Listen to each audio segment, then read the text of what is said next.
ఇందిరాగాంధీ ఫిరోజ్ ఖాన్ దంపతుల పెద్ద కుమారుడు, భారతదేశ 6వ ప్రధానమంత్రి.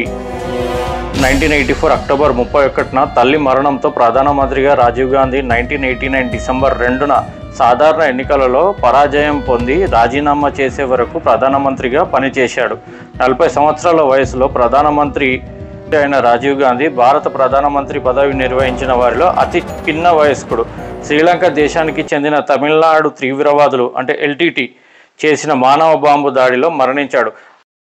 ఆయన భారతదేశంలో కంప్యూటర్ యుగాన్ని ప్రారంభించడంలో ముఖ్యమైన పాత్ర పోషించారు.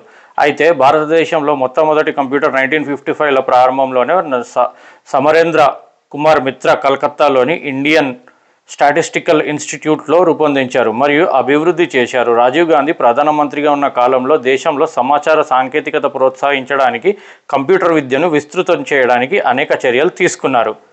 సో ఇదండి రాజీవ్ గాంధీ గారు మన భారతదేశానికి ఆయన చేసిన కృషి మనం ఈరోజు గుర్తు చేసుకుంటూ, పార్టీలకు అతీతంగా ఒక మానవతా హృదయంతో ఒక మాజీ ప్రధానమంత్రిగా ఆయనను మనం స్మరించుకుందామని నేను కోరుకుంటున్నాను.